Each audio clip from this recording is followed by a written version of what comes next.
What do a lot of parents do that unknowingly screws their children over?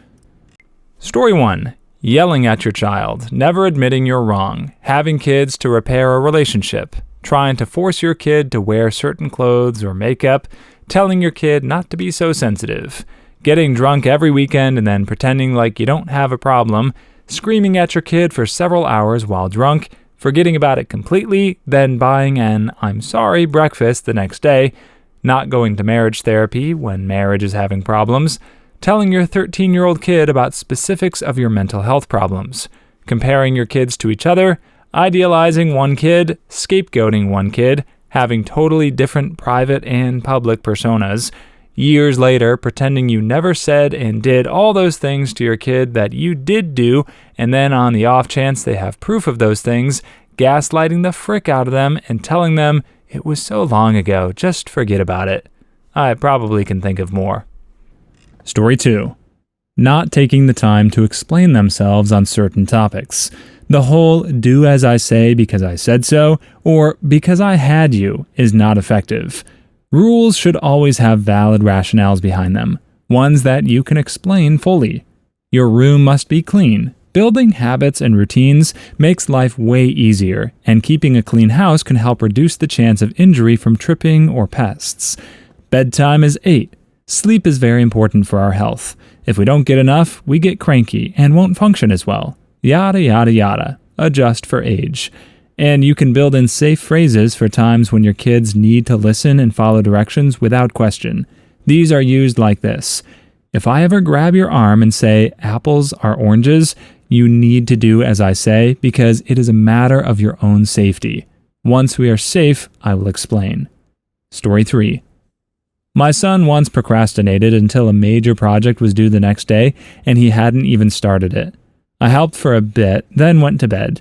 Left him to it, thinking it would teach him a lesson. Well, it did, just not the one I wanted.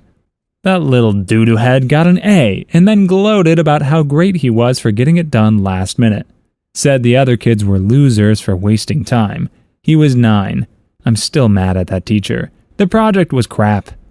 This is the reality, and the sooner we all realize it, the better. All the time you spend avoiding a task, your brain is secretly reframing the scope, paring down the extraneous, and doing work. Then, if you are one of the lucky few who can synthesize that into a project, congratulations. I was this person too, but I was wasting major potential. I eventually just admitted that I was already working on the project. I was already working, so little by little, I just started helping myself along by leaving more waypoints, more evidence, making it easier to pick up the pace when the time crunch came. Nobody tells you this stuff, but this is how you leverage good work into great work. Keep giving last-minute you a better edge, like a sidekick to a superhero. We all need someone to watch our back. Story 4. My family never ever knocked and would just walk in as they please. My mom would always listen to conversations I'm having on the phone to my friends and would burst in if she heard anything that could have possibly sounded suspicious, even though it never was. Every single night, my mom would go through all the messages in my phone and take photos of my chats on her phone. I couldn't speak to any of my friends anymore without thinking to myself, what would mom think if she saw this? And no, I wasn't allowed to change my passcode, and if I did, she'd demand for me to tell her. I've even had my family walk in on me out of nowhere whilst getting changed, and had my mom think I was sending nudes to people just because I was getting changed whilst watching something on my phone. My bedroom also has a patio door for a window, and the window from the porch is able to have a view directly into my bedroom. I always saw my mom intentionally look round into my room to spy on what I was doing. It was awful. This gave me extreme anxiety of being in the house, and whenever I heard the sound of footsteps, my fight or flight would go crazy. This also hurt me a lot, as it proved that she had no trust in me, despite me never ever lying to her. I'm a very honest person, and never doing anything bad. Story 5. I was a clumsy kid, and am now a clumsy adult. So I broke and dropped and spilled a bunch of stuff. My mother's automatic response was to shout at me. One day she had hired a cleaner, and I was having breakfast in the open-plan kitchen while she cleaned the living room, and the cleaner dropped a small set of teacups, smashing a few. I was so terrified and ashamed of her getting verbally abused by my mother that my immediate reaction was to cry. For the record, she didn't get screamed at, since my mother was always keen to keep up appearances. My school friends still talk about how she was the nicest mom. Story 6. Forgetting what it was like to be that age and expecting their kids to react differently to things than them when they were that age. Drove me nuts when my mom did that. She'd scream, "Act your age," at the top of her lungs, and in my head I'd be like, I'm 12. If I acted my age, we both would be screaming right now. You act your age. Story 7. There's a 4 to 5 year gap between my sister's 3 kids, 14, 9, and 5, and the oldest uses her maturity and size to bully the other 2, just like her mother did to me and my brother. I try to stick up for the younger 2, but I'm not around them enough, and their mother, frankly, doesn't care enough. My parents, their grandparents, witnessed the bullying and just let it happen. Oh, siblings just do that. I piped up with, I never understood why bullying between siblings was just accepted. It's still bullying, it's still harmful, and they didn't have an answer. It's awful when your bully gets away with it, but it's so much worse when those who are supposed to protect you when you can't protect yourself don't. Story 8. I've never heard my mom apologize to me, ever. She's said many hurtful things to me in the past that I've never let go of because she never came to apologize for any of the things she said. If she had simply apologized and admitted that what she said was wrong and hurtful, I think that things between us would be so much better. Story 10. Might sound a little contradictory, but either not disciplining them or disciplining them way too much. I will never forget the time I walked in to have a talk with my 7-year-old daughter about something she'd done. She looked at me, sighed, and said, "Is this the part where you tell me everything I've ever done wrong?" I looked at her confused for a minute, opened my mouth, shut it again, finally said, "I'll be back in a few minutes," and walked back out. After thinking about it for a few minutes, I realized that I'd spent my childhood taking very careful mental notes about what exactly I'd done that seemed to set my dad off on one of his drunken rages. Therefore, in my mind, when my daughter did something wrong, I guess I spent a lot of time over-explaining it, because on some level, I was trying to protect her. But her inadvertently bringing it to my attention made me realize that, as neither my husband nor I are capricious drunks with anger management issues, a full briefing is not required for every small infraction. Story 11. Over-sheltering them. You can't protect your kids 24/7 for their whole lives. It leads to naive adults that get taken advantage of. I had a theater student who was diagnosed with this. She had always wanted to be on stage, but her mom would get her so worked up about the dangers of acting, of predators, of eating disorders, of everything and anything bad that she read online about the entertainment industry. Her therapist suggested getting her into theater, and her dad was the one to sign her up, and I was the one who would have to stay at the door weekly, preventing her mom access to the class. Her dad explained after the first 2 classes what was going on and why she would have panic attacks and just break down. The other educator and I would do breathing exercises and meditations with her to help. It took a few years, more due to the pandemic, but she finally got on stage, said her lines, and she looked like she floated off stage, knowing she could do something without her mother's input or hovering around. I was really thankful her dad stepped up and realized what was going on.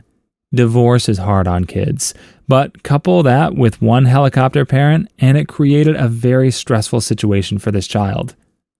Story 12. Putting excessive pressure on their child to meet their own unfulfilled aspirations. Also, forgetting that a kid's brain isn't fully developed like their own. Also, shaming in any way of something your kid is into. Trying to learn about it is actually quite helpful and a good way to connect. And parents can learn things that they like too. I didn't know I liked Pierce the Veil until my 12-year-old liked them, and I wanted to check them out. I used to not give a care about 21 Pilots until my 8-year-old started humming and singing their tunes. I thought they were inappropriate. Gave them a listen. I was wrong. They are great, and definitely okay for kids to listen to. No inappropriate content that I could hear. Good call out. I loved them in high school. My dad took me to one of their concerts when I was 16, 25 now, and I knew he wasn't all that excited. But he'd heard me play their music a few times, and when I felt worried my dad wouldn't enjoy it, he'd say, "I heard a few of their tunes. I'm sure it'll be a cool concert, kiddo." My dad had a freaking blast. He left saying, "That's one of the coolest concerts I've been to in about a decade." And that comment from my dad meant the world. I love my mom, but she always crapped on my music tastes growing up and saying, "I don't know what happened to you. You're your father's daughter, but not his music tastes." Because my dad started listening to them, a few of their songs now come up when my mom plays her music. To this day, my dad and I still go to concerts, and I always enjoy them more with my dad rather than friends. He's always still willing to go, even if he doesn't know the artist or their music that well. And he always tells me he had fun and thanks me for taking him, even if he's the one who actually paid as like a gift. When she's old and mature enough, in your opinion, definitely start doing activities like this with your daughter, because they're definitely some of my best memories with my dad. And there's nothing like turning a song on and remembering how I felt at those shows with him as soon as it starts playing. And I'm sure it means the world to her that her dad takes an interest in her interests. And with that, you have the ability to create some super great memories with it. Story 13. Try to fill every minute with organized activities, such as traveling sports leagues. Don't get me wrong, some extracurricular activities are good, but when your kids never have an unaccounted for minute, I think it has a negative impact. I'm always battling my wife on this. My daughter is in gymnastics, swim, soccer, and Girl Scouts. My son is in gymnastics, swim, soccer, T-ball, and Cub Scouts. She's talking about adding tennis and golf, and I'm like, no freaking way. They need to drop some of this stuff so they can just play on their own sometimes. The kids are 5 and 7, and this seems insane to me. Story 14. Comparing them with other kids. This messed me up so bad. My mom was always comparing me unfavorably to my cousin, Sarah. I remember my grandmother was in the hospital, and she always needed one of her grandkids by her side to translate. One day, my mom told me to go stay with Grandma, and I said I'd already spent a whole night with her. Why couldn't Sarah have a turn? She said, "Well, Sarah is clever enough that she probably got her time out the way. Her mom said she can't do it, so you'll have to." Later, I found out Sarah hadn't stayed with Grandma at all.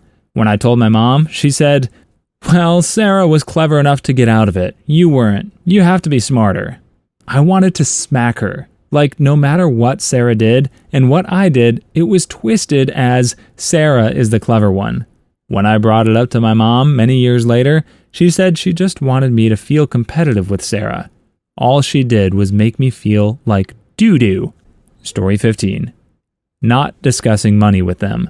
I'm not saying parents should dump their financial stress on their kids, but things like budgeting, taxes, and personal finance discussions would have helped me tremendously.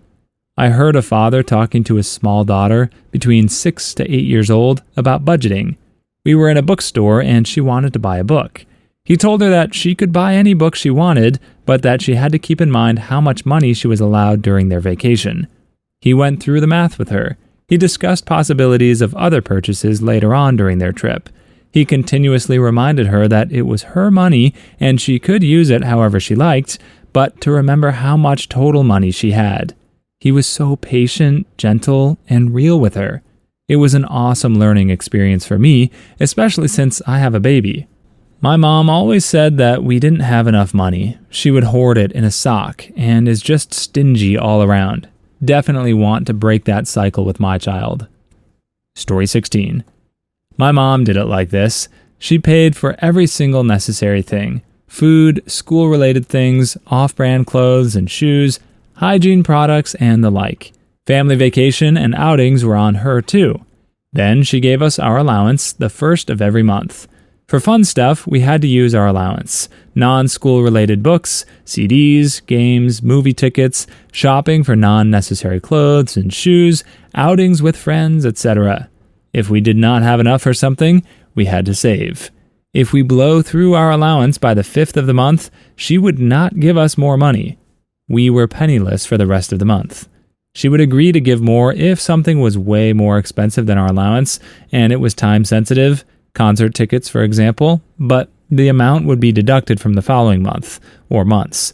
So I made the big money mistakes when the consequences were not being able to go to movies with friends this month, not when it was not being able to eat or make rent this month.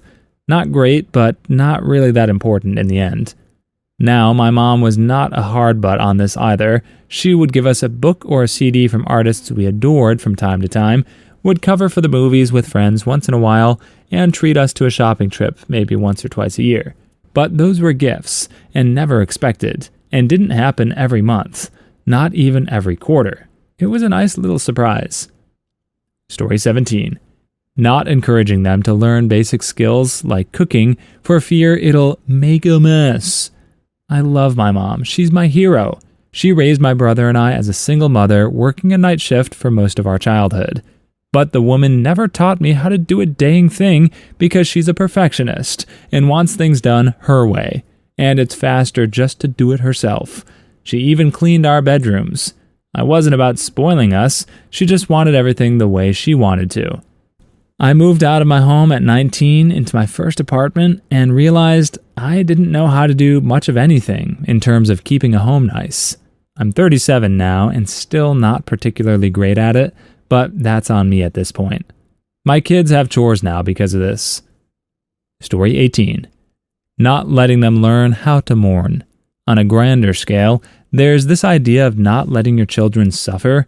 We all know it's important to let them struggle a little to learn how to cope, but no one ever talks about is allowing your child to mourn a loss. If a beloved toy breaks, go buy a replacement ASAP. If a pet fish dies, go buy a replacement ASAP. You're teaching the kid to just replace things they've lost instead of processing the loss. So what happens when they lose something that can't be replaced? They don't know what to do or how to handle it. Like, let your kid cry over their dead fish for a few days and bury it in the garden with some flowers before asking if they'd like another. People think it's small. Oh, it's just a toy. But losing a beloved toy is likely the closest thing a kid has to losing a person or a pet they've had for years, like a dog. Let them learn to mourn their lost teddy bear so they'll build those processes and when older can mourn the family dog, etc. Story 19. Not respecting their privacy because it's their home. Barging into their room, asking them to leave the door open, etc. It gives kids anxiety, and it lasts. I moved into my own place, and sometimes I still look at the door, expecting it to open. My parents often removed my room's door completely out of the hinges because they felt I was too much on my PC towards the evening, on weekends, so they wanted to see when I was still on my PC so they could remove the breaker from my room. I still sometimes pause videos that I feel like my parents would consider weird or make jokes about because simply I think they might be about to come in. It ticks me off. Story 20. Never telling them no. This one is huge. I've been a teacher for 20 years, and I've seen the consequences of this over and over. I'd watch a friend parent their kids this way and think, that's going to cause problems, only to see those problems firsthand 10 years later in school. Some of the kids I've raised this way are becoming young adults, and they generally can't handle life at all. They are entitled, inept, disorganized. But worst of all, they have no sense of boundaries. Not in friendships, school, or work settings. As a general statement to anyone reading, please do not do this to your kids. Set boundaries, have reasonable expectations, and stick to them. Story 21. Thinking of them as property. We all understand parents are responsible for the offspring's actions, but they ain't property. Story 22. Refusing to be wrong or take accountability. Being wrong is okay, and it can be a learning moment for both of you. Randomly punishing your kid for being right or potentially right because they argued may make it so they never ask you anything again. Story 23. Posting them on social media. Clarification, when they get disciplined and it gets recorded and posted online. Not respecting their privacy. Story 24. Shouting at them instead of having a conversation. Please leave your stories in the comments. I'd love to make a video of them in the future. Also, don't forget to like and subscribe.